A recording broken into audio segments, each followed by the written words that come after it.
que el agua que nos caiga en esos meses debemos aprovecharla al máximo. Debemos pensar en que el agua tiene un límite y hay muchos de esos territorios que ni siquiera tienen el acceso al agua potable. Este año 2026 nos ha traído varias noticias sobre el clima en todo el planeta. Ola de calor en Europa que ya deja miles de muertos, el fenómeno del superniño y sus posibles trágicas consecuencias en Latinoamérica. Y ante este panorama nos hemos encontrado con muchas dudas más que respuestas. Se viene lo peor, ¿qué podría pasar? Para resolver todas nuestras dudas tenemos hoy aquí a Cristian Uzcategui, meteorólogo. Cristian, bienvenido. Muchas gracias, David. Un cordial saludo para todos los que nos escuchan y nos ven. Empecemos por decir que vivimos una crisis climática. Más allá de que pueda aparecer el término en algo apocalíptico, sí vivimos una condición cambiante de clima, no solamente por ese cambio climático, que es visible en términos de los efectos, aumentos de temperatura, aumento de la frecuencia de las lluvias fuertes de corta duración, e inclusive el cambio en los patrones de lluvia también. En unas zonas tiende a llover más que en otras. Pero hay unos fenómenos de variabilidad climática que son de más corto plazo que están incidiendo para que ese clima cambie y evolucione y digamos que tengamos allí unas anomalías bastante importantes a nivel mundial.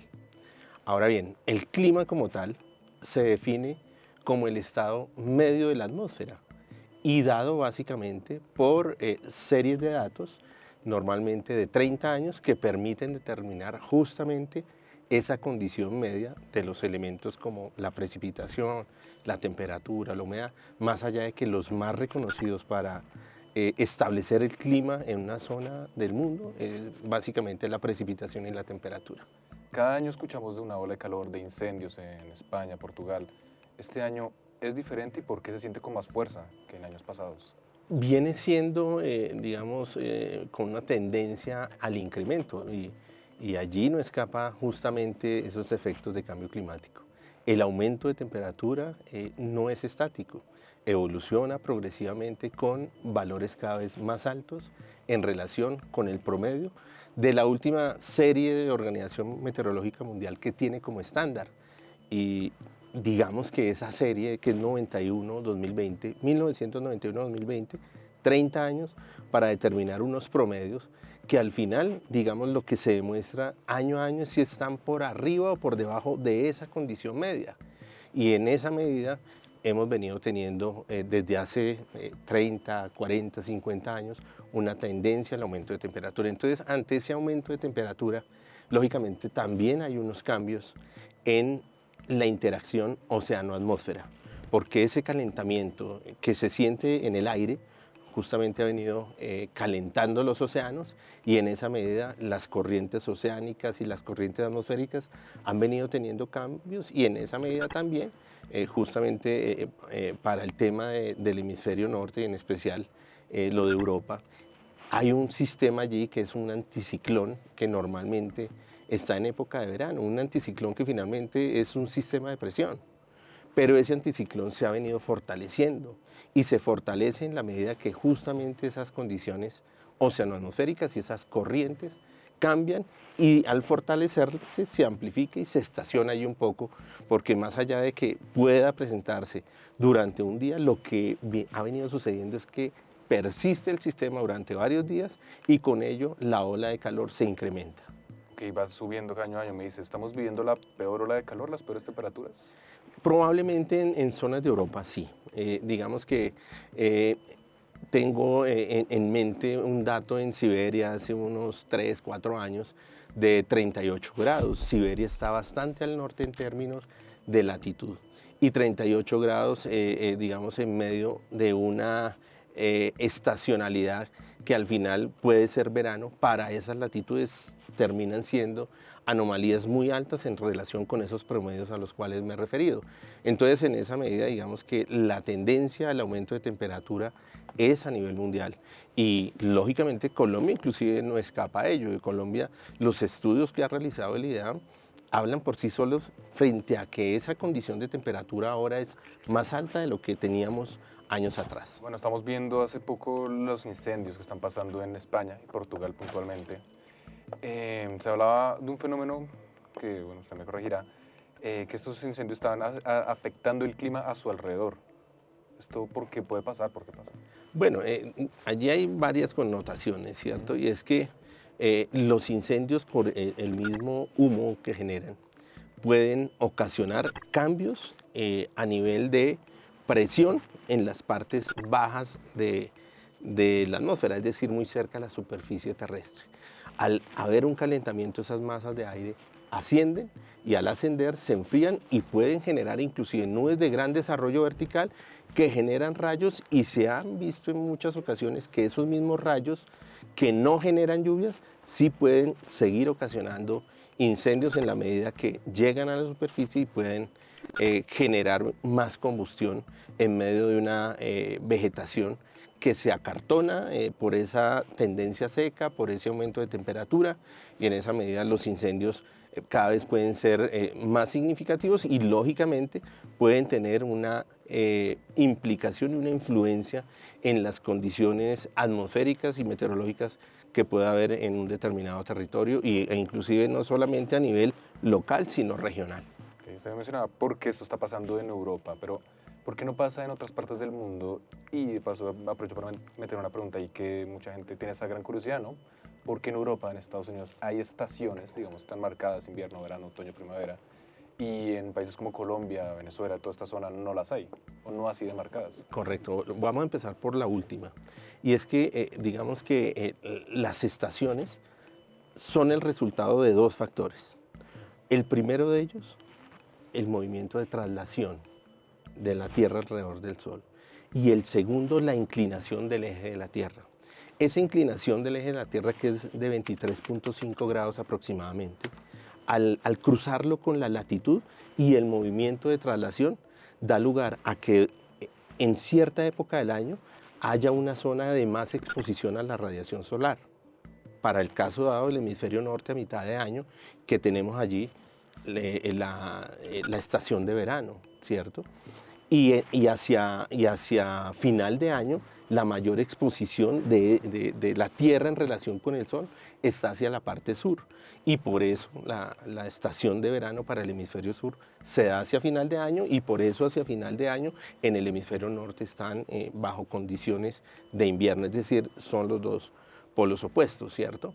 Entonces, básicamente la respuesta es, los dos factores principales para que hayan estaciones son que haya ese movimiento de traslación y que haya esa inclinación del eje de la Tierra. La Tierra no está recta, está inclinada. Y eso es lo que da lugar a que insisto, porque el paralelo, que es la línea ecuatorial, lógicamente es perpendicular a esa inclinación del eje terrestre, ¿cierto?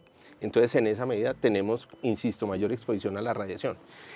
Sucede algo, y es que el estar nosotros tan cerca del Ecuador da lugar a que las cantidades de radiación sean similares a lo largo del año para la zona cercana al Ecuador, por estar tan cerca a esos 0 grados. Mientras que cuando se está a 23 grados hacia arriba o 23 grados hacia abajo, aproximadamente 23 grados hacia el norte o 23 grados hacia el sur, empieza a tener ya los efectos de las estaciones: invierno, primavera, verano, otoño, ¿cierto? Ahora bien, esa situación de estar cerca a los 0 grados, pues da lugar a que tengamos unas condiciones de vientos. Estamos allí muy influenciados por los vientos alisios del este. Esos vientos alisios nos traen humedad, ¿cierto? Y a partir incluso del choque de esos vientos alisios, del noreste y del sureste, se forma la nubosidad y bajas presiones. ¿Vientos alisios qué son, perdón? Los vientos alisios, finalmente, digamos que son primero definimos lo que son los vientos. Los vientos, digamos que son corrientes de aire que fluyen de un sitio a otro a través de la diferencia de presiones. Los vientos fluyen de altas a bajas presiones, es decir, vienen de altas presiones y confluyen en bajas presiones.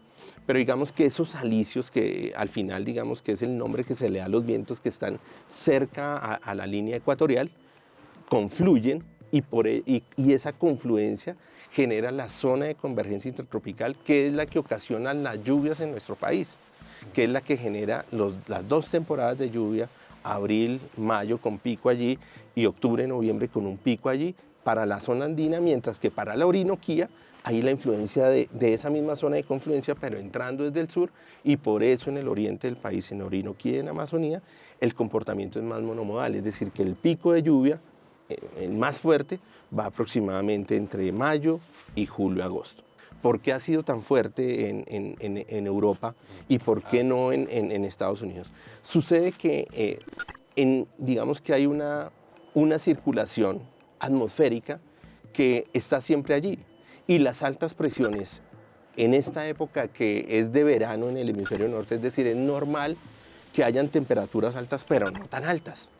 ¿Y qué ha sucedido? Que hay en la parte más alta del globo hay una corriente en chorro que es fría y que da lugar a que baje un poco y genere una condición un poco más fresca.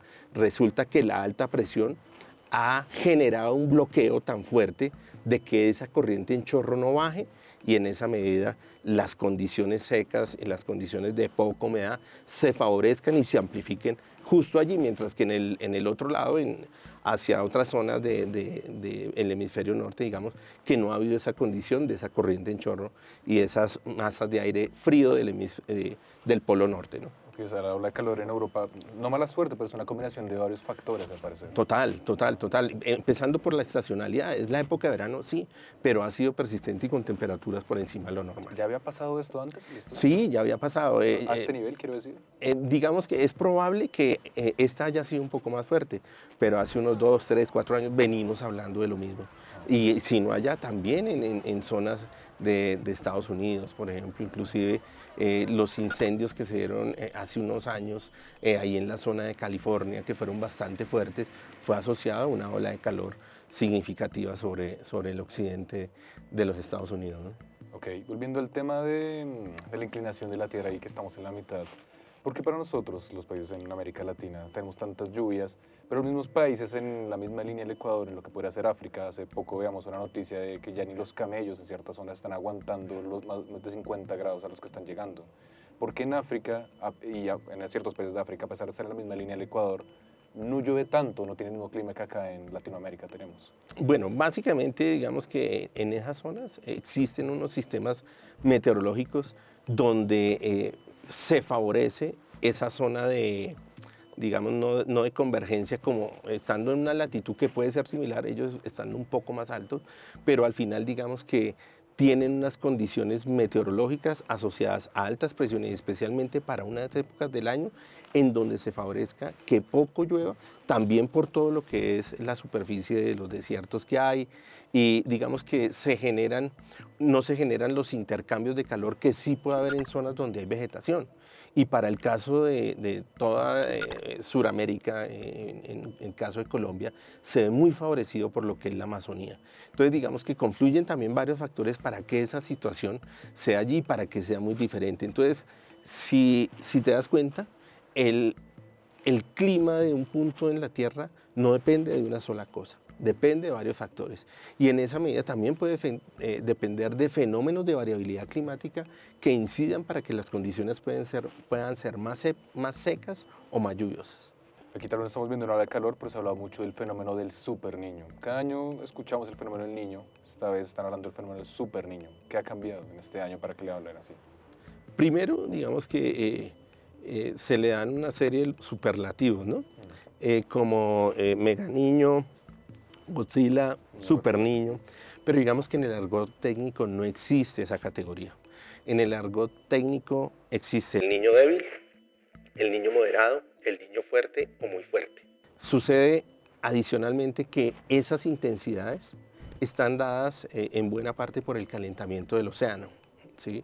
Ese calentamiento del océano no asociado a cambio climático, sino asociado a variabilidad climática. Lógicamente, apartándonos un poquito de que el calentamiento global está dando lugar a que el océano, lógicamente, se caliente, pero se está calentando mucho más de lo normal por incidencia o la presencia de lo que es el fenómeno del Niño. Un fenómeno del Niño se caracteriza por aguas cálidas en el Océano Pacífico tropical. Un fenómeno del Niño es un fenómeno de variabilidad climática que se presenta entre cierta cantidad de años. Adicionalmente, un fenómeno del Niño tiene unas implicaciones para Colombia y tiene unas implicaciones opuestas para países como Ecuador y Perú, ¿cierto? Y tiene digamos, unas repercusiones a nivel mundial, justamente porque el Pacífico es inmenso. Y digamos que, ¿por qué se habla de superniño? Digamos que haciendo la acotación inicial frente a lo superlativo, porque se ha fortalecido muy rápido ese calentamiento. Veía en algunos análisis que para la época otros eventos que se dieron en la historia, como el 2015, 2016, como el 97, 98, como el 2023, 2024, tenían para esta época una anomalía de temperatura en el océano cercana a 1,4, 1,3, 1,2, algunos un poco menos de 1. ¿Cuánto es lo normal, perdón?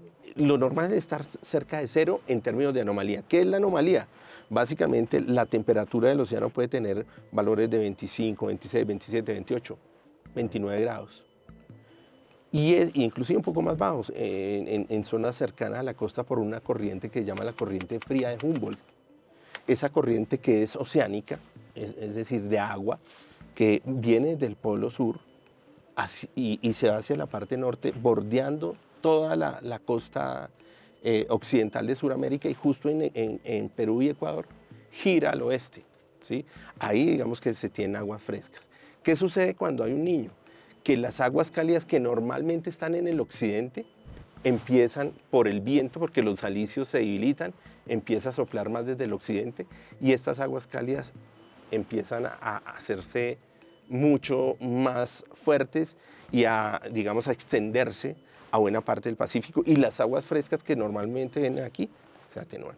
Pero cuando hablo entonces de anomalías puede haber valores de temperatura del océano, como te digo, de 20, 21, 22, 23, inclusive un poco menos, pero ese es el comportamiento normal en un momento dado, en un mes en particular.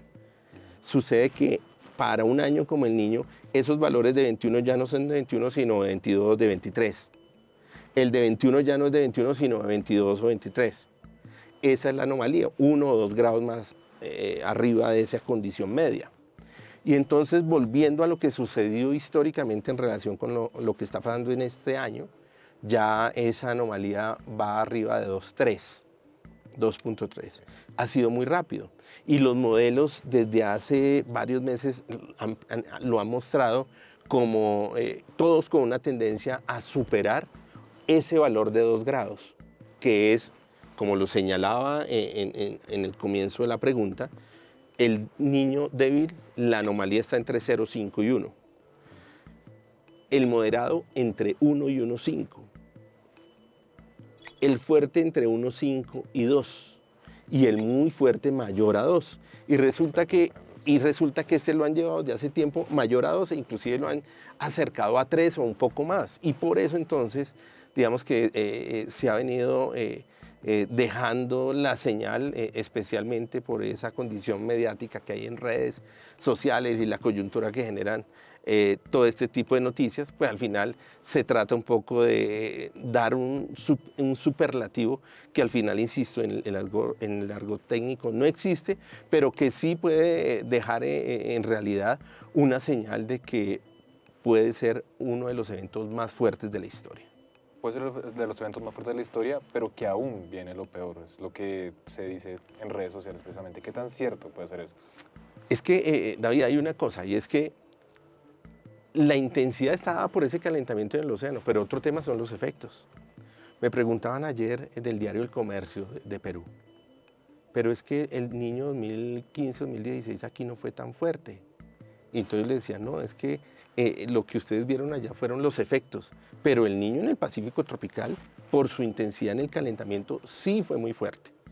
Entonces hay que separar la intensidad del fenómeno per se frente a lo que es el efecto o los efectos como tal que puede tener un fenómeno del niño. Ahora hay otra situación, y es que todo el mundo piensa que para Colombia que un fenómeno del niño desaparece las lluvias, y no es así. Un fenómeno del niño lo que hace es reducirlas, es debilitarlas. Entonces las temporadas de lluvia no desaparecen. Entonces ahorita, por ejemplo, estamos a mitad de año y se ha acrecentado la temporada seca en las zonas que normalmente no se caen menos lluvias, ha tendido a ser menos lluvioso, mientras que en el oriente ha sido más lluviosa, de acuerdo con los datos del IDEAM. ¿Sí? Hay una serie de contrastes que hay que ir mirando progresivamente. ¿Por qué no escucha eso? Que dicen, listo, ya viene el Super Niño, pero es que yo veo que llueve, aquí en mi casa está lloviendo. O sea, la gente en ciertas ciudades, como puede ser la misma Bogotá, pues la gente no está sintiéndolo aún, pero ¿podría llegar a afectar los efectos? Total, porque digamos que ahorita en Bogotá la gente piensa mucho justamente frente a creer o no creer. Yo creo que la gente ahora cree más, ¿sí? Porque hay como mucho más evidencias, como mucha gente apuntando más hacia el mismo lado, y es decir, a que va a haber un niño fuerte y que estamos ya en el inicio y demás. Y otra situación es que hay unas fuentes internacionales que son muy fuertes para que la gente en realidad diga lo que está diciendo el IDEAM va en la misma vía de lo que están diciendo organismos internacionales que son muy fuertes. Pero sucede, para el caso de la pregunta, que en Bogotá estamos influenciados justamente por los alisios, por el aire y la humedad que viene desde la Orinoquía. Y si te has dado cuenta, en zonas de Arauca, el piedemonte de Arauca, piedemonte de Casanare, piedemonte de Boyacá, piedemonte de Cundinamarca, ha llovido muchísimo durante estos 2 últimos meses, que inclusive con daños en puentes, ha destruido puentes y con muchas afectaciones. Esa humedad que pega, digamos que pega frente a la cordillera, un poco de esa humedad pasa, y al Bogotá estar aquí, parte de esa humedad entra y genera esas lluvias ligeras que por ahí vemos, porque si se han dado cuenta no son los aguaceros, es más llovizna, lluvia muy ligera que pasa muy rápido, pero en Bogotá dentro de poco vamos a empezar a tener una condición más seca, y ahí la atención especial es hacia los cerros, porque cuando empiece a disminuir más la humedad entrante desde la Orinoquía, que muy seguramente estará por allá hacia octubre, noviembre, empezaremos a tener una condición más favorable para que en los cerros, especialmente en diciembre, enero y febrero, en los cerros orientales, haya una propensión alta a incendios forestales y que tengamos también allí, más allá de que se vienen realizando todas las acciones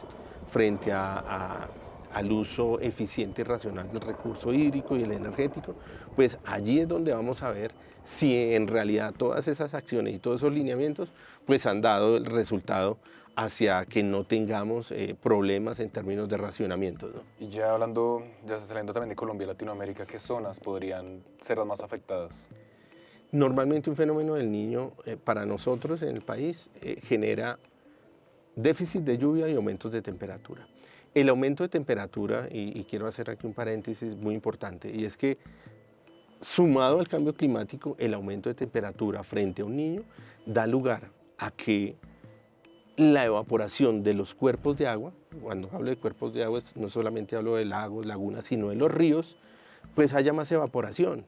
Y al haber más evaporación, pues hay un factor que suma para que el nivel baje. Y adicionalmente se incrementa también la evapotranspiración.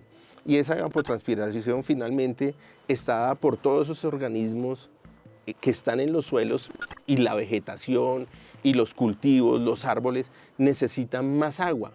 Entonces absorben mucha más agua, y al absorber mucho más agua es otro factor que suma a que disminuya la cantidad de agua, no solamente en esos cuerpos de agua, sino también a nivel de aguas subterráneas, ¿cierto? Adicionalmente, entonces ya frente a esa situación de Colombia que la tenemos por allí ya referenciada, cuando uno habla de Ecuador y Perú, está hablando de, en muchas de esas zonas, incrementos notorios de la precipitación, ¿sí? Es bastante agua la que suele caer cuando hay un fenómeno del Niño para ellos, pero hay que tener en cuenta para ellos también la estacionalidad, es decir, las épocas en las que llueve más y en las que en un momento dado ese fenómeno del Niño está presente y que a ellos les genera lluvia, como cuando nosotros tenemos una niña que nos genera más lluvia. Es decir, que hay un efecto contrario para Ecuador y Perú, especialmente en las zonas de costa y digamos que sea de la parte andina hacia el oriente, digamos que no es tan notorio. Hacia Chile, por ejemplo, hay zonas que presentan un déficit y un aumento de temperatura, mientras que en otras zonas hay un incremento. Y así para Argentina hay una situación, para Venezuela es una situación parecida a la de nosotros, con déficit y déficit de lluvia, aumento de temperatura. El norte de Brasil también con una situación muy parecida a la de nosotros, mientras que hacia la zona oriental puede ser de excesos, hacia la parte sur de descenso. Entonces, digamos que es variable, ¿no? Más o menos, ¿en cuánto tiempo tenemos que esperar estos efectos y se puede hacer algo para contrarrestarlos? Bueno, tal y como están las cosas, digamos, con los más recientes análisis de los diferentes centros internacionales, del IDEAM, entre otras cosas porque de manera conjunta la Unidad Nacional para la Gestión del Riesgo de Desastres con el IDEAM y la IMAR emiten un boletín mensual interinstitucional en donde se habla justamente de la evolución del fenómeno y qué efectos está dejando. Entonces, allí una invitación a que estemos muy pendientes de ese boletín. Y digamos que allí hay una situación que me parece que es bien importante. Todos estamos apuntando a que el fenómeno está en su fase inicial y que muy seguramente se consolidará hacia el mes de septiembre aproximadamente y muy seguramente los principales efectos los tendremos hacia noviembre, diciembre, enero, febrero, entre otras cosas, porque volviendo al tema de la intensidad, los modelos han venido señalando una probabilidad cercana al 80%, que es bastante alta, de que ese fenómeno sea fuerte entre septiembre y enero. Entonces, pero ahí hay que tener otra situación también en mente, y es que la temporada de lluvia en los departamentos andinos y en la región Caribe, que es de octubre y noviembre, no desaparecerá. Vamos a tener menos cantidades de lluvia y lógicamente puede ser muy anormal en un momento dado, con unos déficits importantes, pero van a aparecer aguaceros. Entonces, pienso que el agua que nos caiga en esos meses debemos aprovecharla al máximo. Y esto acaba un tema muy importante, Cristian, y quiero preguntarle, por eso precisamente, el tema de los modelos que lo predicen. Muchos han hablado de que el clima no es fácil de predecir. Sin embargo, este tipo de eventos, ¿es posible predecirlos? ¿Alguien sabía que esto iba a pasar? Como la ola de calor en Europa, como el fenómeno del Niño. Bueno, digamos que frente a los fenómenos niño-niña, hay modelos que funcionan con una cantidad de matemática y una cantidad de procesamiento que al final permiten establecer una tendencia hacia una condición más cálida o más fría en el Pacífico tropical frente a lo que son los fenómenos niño y niña, ¿cierto? Sin embargo, llegar a generar una alerta por una probabilidad significativa en ocasiones no es fácil porque los modelos pueden tener una dispersión alta, unos muy hacia arriba, otros muy hacia abajo, y al final el valor medio, si se queda uno con los solos modelos, pues digamos que ahí es demasiado complejo. Entonces hay una serie de análisis a nivel de consenso entre digamos, diferentes investigadores de esos mismos centros de predicción climática, bajo lo cual se puede llegar a advertir una probabilidad de tanto por ciento para un mes, para otro. El máximo referente para nuestro país, al final, sigue siendo la NOAA de los Estados Unidos, ¿cierto? Que es el símil a IDEAM, es la NOAA, la Administración Nacional del Océano y de la Atmósfera de los Estados Unidos. Pero siempre habrá la incertidumbre, y en especial en zonas como Colombia, en donde el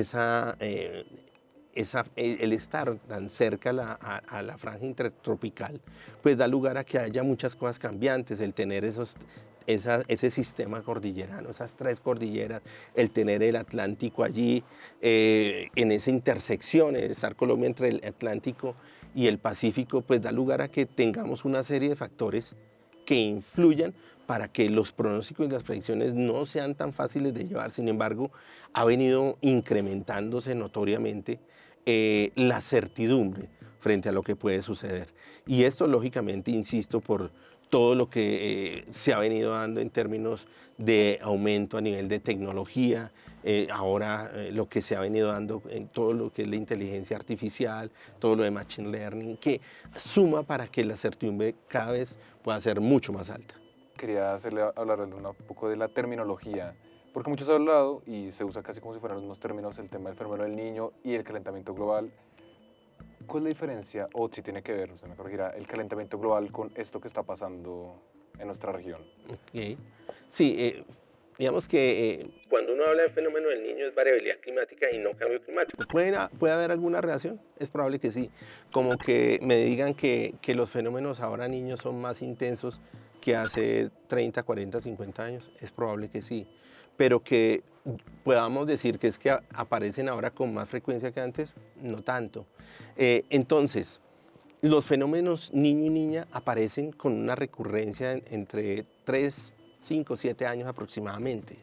Son fenómenos de variabilidad climática y están asociados a fluctuaciones alrededor de una condición media, mientras que el cambio climático es una tendencia que normalmente se presenta en los elementos del clima al analizar series de datos de más de 30 años. Entonces no podemos decir que son lo mismo, porque uno son fluctuaciones, el otro son tendencias. El uno, cuando digo uno es variabilidad climática, este es de corto plazo, puede ir desde semanas, porque la variabilidad climática no es solo fenómenos niño y niña, hay fenómenos de variabilidad climática como las ondas interestacionales Medina y Julian, que para nosotros en Colombia generan un contrapeso frente a los efectos del niño. Puede haber un niño que en teoría nos deja condiciones secas, ¿cierto? O de menos lluvias, y podemos tener una fase de la variabilidad climática intraestacional que esté puyando o esté haciendo fuerza para que llueva. Entonces tenemos allí un choque de fuerzas, un pulso de fuerzas que al final en un momento dado puede dar lugar a que sumen un poco más unas que a otras, pero eso depende de la fortaleza de cada uno de esos sistemas. Entonces, digamos que allí puede haber una cantidad de fenómenos que puedan estar allí presentes y que lógicamente instituciones como el IDEAM da cuenta de lo que va pasando en el día a día y en lo que se proyecta en el corto, mediano y largo plazo. Pero finalmente Siempre habrá que hacer seguimiento, siempre será importante. que ese seguimiento e inclusive la retroalimentación que debe tener el IDEAM, porque cuando el IDEAM está realizando una serie de pronósticos en corto plazo y está haciendo predicción en el largo plazo, 1, 2, 3 meses, pero IDEAM no está en el territorio. Y la gente en el territorio puede decir, pero aquí no está pasando eso. El IDEAM no sabe al final que eso no ocurrió y por eso la retroalimentación siempre será importante para el IDEAM. Cristian, ¿qué nos puede esperar ya como planeta, quiero decir, en los próximos 5, 10, 50 años con cómo están aumentando las temperaturas? Bueno, estamos en medio de un clima muy cambiante. Y te voy a poner un ejemplo. En el 2023-2024 tuvimos un fenómeno del Niño de intensidad fuerte, muy fuerte, que dejó como una secuela importante el racionamiento de agua en Bogotá. Y todos lo tenemos allí muy presente. Además, Bogotá siendo de una categoría tan alta, el municipio de categoría 1 más fuerte del país, comparar Bogotá con los municipios de categoría 5 y 6, pues es complejo. Si le pasa a Bogotá, ¿qué le puede pasar a los de categoría 5 y 6? Tuvimos muchísimos eventos asociados a condiciones lluviosas, con unas condiciones niña que se asomaron y que al final, digamos, más allá de que no se hubiera consolidado ese incremento, ocasionó lluvias significativas. Y ahora volvemos nuevamente a una condición deficitaria. Entonces estamos teniendo altibajos producto de una variabilidad climática que en un momento dado se exacerba con ese cambio climático que al final, insisto, como principales efectos tiene el aumento de temperatura, el aumento en las lluvias fuertes de corta duración, porque ese es uno de los efectos que me parece a mí graves, porque es que la lluvia, los 100 o 150 milímetros que normalmente caen en un mes, ahora puede reducirse a caer en 1 o 2 días. Y eso da lugar a que haya un menor favorecimiento de todas las especies vegetales, animales, el suelo, bueno, y demás. ¿Sí? Entonces, pensaríamos que cada vez más vamos hacia una condición más cambiante, que debemos adaptarnos cada vez más, pero esa adaptación debe ir de la mano no solamente de los escenarios de cambio climático del IDAM, sino sobre bases y estudios reales con datos de los territorios para saber si apostamos frente a una línea o si apostamos frente a otra que reduzca ese potencial efecto negativo que podemos tener comunidades, territorios, especies y demás frente a los efectos del cambio climático. ¿Y cuál sería el mayor riesgo entonces en los próximos años? Definitivamente la mayor ocurrencia de eventos de origen hidrometeorológico. En algunas zonas tendremos el aumento de movimientos en masa, de inundaciones, crecientes súbitas, avenidas torrenciales. Pero habrá otras zonas en donde por su vulnerabilidad tendremos una incidencia más notoria frente al acceso al agua. Pero si le sumamos esa condición de cambio climático, de aumento de temperatura, pues estamos viendo cada vez más que la evaporación puede ser mayor. Y ante ese cambio en la circulación atmosférica, el agua puede estar disminuyendo en un momento dado. Entonces, en esa medida, digamos que podríamos vernos abocados a esos eventos extremos de forma cada vez más notoria, sin, digamos, que vayamos hacia una sequía total. No, puede ser unos años bajo una sequía, otros bajo un aumento en las lluvias, pero al final puede haber territorios que tengan paulatinamente una tendencia a menos lluvias. Y al final, digamos que allí la importancia de reducir la vulnerabilidad de nuestros territorios a partir de acciones que apunten justamente a la adaptación y a la resiliencia. A día de hoy, individualmente y tal vez colectivamente, ¿podemos hacer algo para frenar esto o es, diríamos, inevitable? Bueno, fíjate que frente a la emisión de gases de efecto invernadero, que es la que finalmente ocasiona el cambio climático, Colombia lo que aporta es muy poco. Colombia está alrededor de 0.3, 0.4 aproximadamente, frente al total, el 100% de la emisión de gases de efecto invernadero a nivel mundial. Eso no quiere decir que no aportemos, y Colombia hace esfuerzos para reducir sus emisiones. Pero yo pienso personalmente que esa reducción de esas emisiones podríamos pensar o deberíamos pensar que estaría más en función de tener un ambiente sano, de tener un ambiente en el que nuestra condición no cambie, nuestro entorno no cambie, para que la circulación atmosférica no nos cambie. Y claro, allí tenemos, por ejemplo, todo lo que es la Amazonía. Más allá de que la Amazonía sea inmensa y que una buena parte del porcentaje de la Amazonía sea de Brasil, nosotros tenemos un porcentaje que es también importante para nosotros y que al reducirlo en términos de esa tala indiscriminada que pueda haber, esa deforestación agresiva frente a lo que es esa ganadería extensiva y demás, pues puede dar lugar a que el ciclo hidrológico cambie y para nosotros, especialmente en el centro y sur del país, disminuya el ingreso de humedad. Entonces, allí lo que debemos hacer es disminuir esas prácticas ilegales e inclusive algunas legales que favorecen esa emisión de gases de efecto invernadero y que al final debemos aportar todos un grano de arena en términos del mejoramiento de la calidad del agua, la preservación de cuencas, la preservación de la biodiversidad y todo esto que, insisto, confluye en que la circulación atmosférica pueda ser similar y no haya cambios significativos para nuestro país. Y eso a nivel nacional, pero digamos a nivel global, ¿qué países son los que más afectan esto y qué podrían hacer estas grandes potencias? Primero debe haber más compromiso, ¿cierto? Al final, digamos que en todas estas grandes reuniones que se hacen, estas sesiones de cambio climático, en las que se habla mucho, pero en realidad, digamos que más allá de los compromisos que se fijan, no dejan el compromiso que al final todos como globo esperamos, ¿cierto? Y en esa medida, países como China, como países de Europa, Estados Unidos inclusive también, pues generan una buena cantidad de ese porcentaje de gases de efecto invernadero.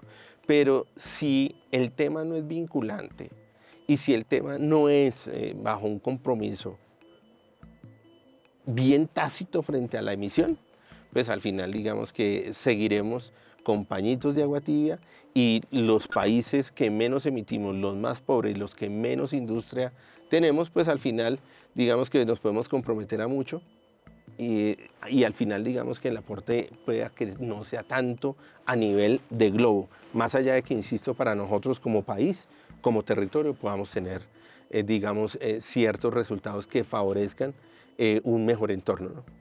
Claro, porque eso se ha hablado mucho de los problemas que eso va a traer, digamos, ya pues, aparte de los problemas, digamos, de los problemas geopolíticos, la inmigración de personas, la extinción de especies. ¿Cuál sería el mayor riesgo que podríamos correr si no hacemos un cambio al respecto? Para mí, básicamente el tema del agua, porque el cambio en la distribución, y de hecho se vienen ya dando disputas por el agua. Se ha hablado de una guerra por el agua, una posible Exacto. guerra por el agua. Y en esa medida nosotros con ese potencial de agua que tenemos, pues no podemos darnos el lujo de perderlo. Y por eso las acciones a nivel estatal, gubernamental, pues deben estar en función de esa preservación. Te voy a dar un dato que lo dice el Estudio Nacional del Agua. Colombia es un país rico en agua y es reconocido por ser rico en agua, pero es que sucede que una buena cantidad del agua que cae en Colombia está en la región pacífica, que entre otras cosas tenemos una de las zonas allí reconocidas como de las más lluviosas a nivel mundial, está dentro de las 3 zonas más lluviosas a nivel mundial. Y el Estudio Nacional del Agua dice algo, y es que en Colombia solamente el 25% de la cantidad de agua que cae en región andina y Caribe, el 25%. Y en esas dos regiones se concentra el 75% de la población. Entonces hay un desbalance notorio de la cantidad de agua frente a la demanda.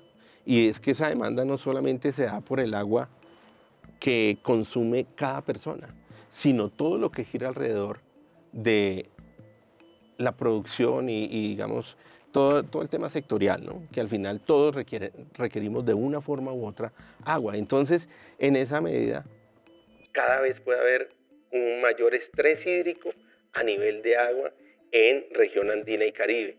mientras que en la Pacífica, con esa cantidad de agua enorme que les cae, y hay muchos de esos territorios que ni siquiera tienen el acceso al agua potable. Es importante digamos, apropiar conocimiento frente a lo que es tiempo y clima y frente a lo que nos puede ocasionar en un momento dado el clima bajo condiciones extremas. Y en esa medida, tratar de preservar nuestros recursos, tratar de preservar el agua, tratar de preservar nuestros bosques. En muchas ocasiones no lo valoramos y sufrimos en ocasiones consecuencias como la que tuvimos en Bogotá en 2023-2024 y eso tocó un poco las fibras. Entonces al final digamos que debemos pensar en que el agua tiene un límite. Bueno, Cristian, muchas gracias por haber estado con nosotros acá. Con muchísimo gusto, David.